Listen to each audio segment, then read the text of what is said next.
Get hot on that hill in the coming days, Kevin. Yes, it will, right? For all of us, as we'll see widespread 90s on the way by the time we get to Friday. A few 90s popping up on Thursday, really even today and tomorrow farther toward the west. A little cooler towards Stutsman County. A few rain showers, 79 degrees, 85 in Bismarck, Turtle Lake at 80. It's really not too hot yet, as we'll see that temp on the rise in the next few days. 79 in Rolla, it's 79 in Harvey, 84 in Bowbell. It's a little bit hotter here toward Montana, where it is approaching 100 in Glasgow at 96. It is 89 in Glendive, Baker at 88, 85 in Henninger, Medora at 87 degrees. And again, the air quality, not the best, but it's also mostly aloft, several thousand feet off the ground. So that's helping us out. Those with sensitive or respiratory issues, if you're sensitive to that, maybe a little bit of a problem here. But again, a lot of this is well above the ground, but still air quality is not at its best, as we all know. Sunset, though, still quite late, but we're losing minutes just about every day.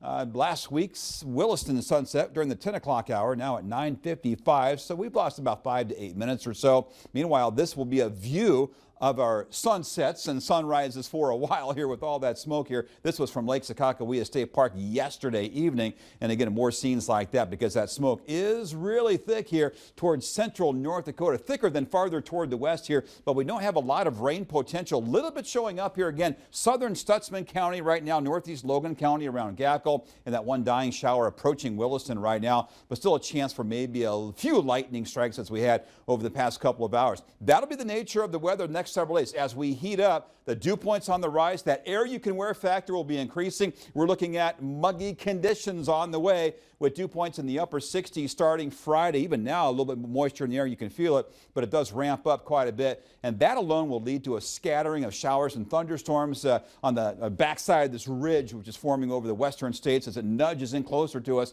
we'll see a couple of those storms. We call them ridge runners here in the atmosphere, and that means simply coming from the northwest, diving toward the southeast for the next several days here, but most areas will not have measurable precip. We can even make that out here for tomorrow over eastern North Dakota. Pop-up shower or thunderstorm a possibility. Again, we're looking at that only on an isolated basis. The hottest weather stays in Montana for tomorrow, but eventually we'll be sliding a bit farther toward the east. And again, dew points by Thursday, ramping up through the 60s, and look at the 70s by Friday. That's when it really begins to feel oppressive here, near 70-degree dew points along and east of US 83. What about the longer-term outlook? This is 6 to 10 days, taking us really through the next week to 10 days or so. Looking at above normal temperatures favored for the northern plains, and precip probabilities either at maybe slightly above normal at times, but I just don't foresee a lot of moisture on the way other than those showers and thunderstorms popping up from time to time. 62 tonight. Some of us not even in the 50s overnight.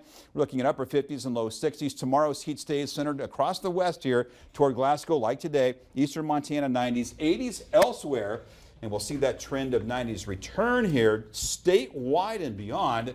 Not Thursday for everybody, but Friday likely will. Mid-90s overall in that humid air that you can wear. I keep talking about that. We'll know it when it comes. Well, I don't doubt that. Yeah, no doubt. Thanks. All right.